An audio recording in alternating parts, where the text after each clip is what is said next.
o início de uma jornada que mudou a história da fé. O episódio começa com uma imagem impactante. Roma, no ano 64 d.C., tomada por chamas e destruição. Em meio ao caos, vemos Paulo, o apóstolo, caminhando apressado como se fugisse de algo. Ele se refugia em uma casa, onde encontra Lucas escrevendo uma carta endereçada a Teófilo.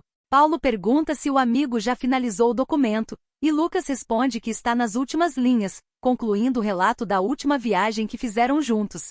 Mas antes que possam prosseguir, soldados romanos invadem o local, prendem os dois e encontram a carta. O comandante, ao ver o conteúdo, ordena a execução imediata de Paulo e manda calar Lucas. Com frieza, ele diz: Roma precisa de um culpado pelo que aconteceu. Ele morre hoje. Você morre depois com o resto da sua corja. Lucas é levado para uma cela, onde outros prisioneiros estão. Lá, o soldado revela friamente: seu amigo Paulo já deve estar sem cabeça. A ameaça continua ao dizer que o imperador gosta de ser criativo em suas punições. A cruz já está ultrapassada. Mesmo diante do medo coletivo, Lucas tenta acalmar os presentes, lembrando que Paulo sempre soube que esse dia chegaria, e que todos deveriam estar preparados quando a hora deles também chegasse. Para fortalecer a fé dos que estão ali, Lucas propõe: vamos recordar tudo o que Deus realizou através da vida de Paulo. Nesse momento, ele se surpreende ao ver que a pequena Lisa também foi capturada. A menina afirma com firmeza que preferiu ser presa a negar Jesus e então pergunta: por que Deus escolheu Paulo? Lucas responde que essa é uma ótima pergunta, que ele mesmo não sabe por que Deus escolhe alguns, nem o que viu nele, por exemplo, mas que Paulo sempre foi sincero e zeloso, e isso o transformou em um homem justo. Paulo, o homem antes da missão. A narrativa volta ao passado, mostrando Paulo ainda como Saulo, arando a terra. Um dos bois empaca, ele se irrita e acaba ferindo o animal com uma lança. O sangue o assusta e o faz refletir. Já em 34 d.C., cerca de 5 anos após a morte de Jesus, vemos Saulo acordando em um barco. Ele comemora a chegada em casa, enquanto Jonatas, seu companheiro de viagem, comenta que Cesareia nem se compara à cidade de Tarso. Jonatas critica o fato deles estarem juntos, já que Saulo é fariseu e ele, saduceu. Mas Saulo tenta amenizar a situação, dizendo que apesar das diferenças, ambos servem ao mesmo Deus. Jonatas aponta que talvez essa característica tenha chamado a atenção de Caifás, e Saulo responde que o sumo sacerdote apenas deseja que ele seja o melhor possível,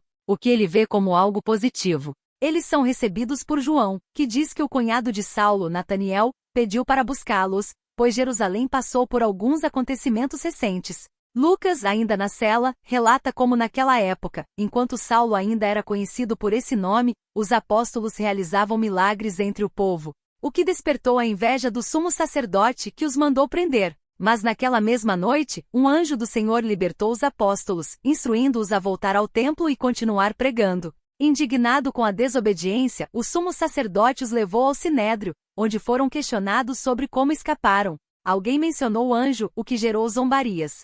Diante disso, Pedro afirmou com coragem: devemos obedecer a Deus e não aos homens. Caifás se enfureceu, mas Gamaliel pediu calma e propôs que os libertassem, deixando que o tempo provasse a origem divina daquela missão.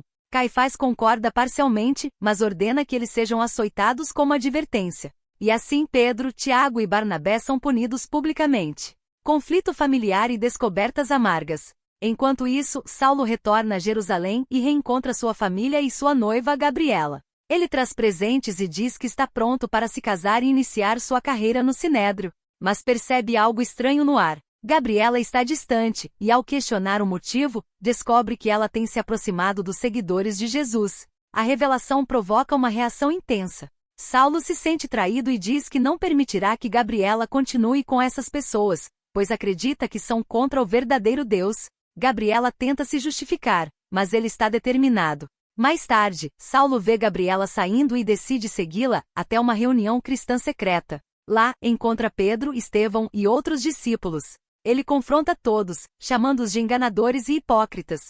Pedro responde com sabedoria: Jesus nos ensinou a não debater com nossos perseguidores. O clima esquenta e Estevão toma a palavra. Ele diz que já foi como Saulo, arrogante e sem entendimento espiritual. Você conhece a lei, Saulo, mas não compreende seu verdadeiro sentido. Saulo tenta agredi-lo, mas é contido. Com raiva, ele cospe no chão e ameaça denunciá-los, arrastando Gabriela consigo. Tiago questiona se é com um homem assim que Gabriela quer se casar. Saulo ouve e volta e encara Tiago, mas nada faz. Ele parte, deixando para trás um rastro de intolerância e decepção. De volta à prisão, Lucas encerra o episódio com uma reflexão tocante. O jovem Saulo de Tarso se tornaria o grande apóstolo Paulo. Mas até que esse dia chegasse, ele ainda cometeria muitas injustiças, que um dia, ele mesmo teria que colher. Gostou desse episódio cheio de revelações e confrontos? Deixe seu comentário. Você acredita que Gabriela vai abandonar Saulo por sua fé? Não perca o próximo episódio dessa emocionante transformação de Saulo em Paulo. Chegamos ao final de mais um vídeo aqui no canal. Muito obrigada por acompanhar os nossos resumos e ficar por dentro de tudo que rola nas novelas.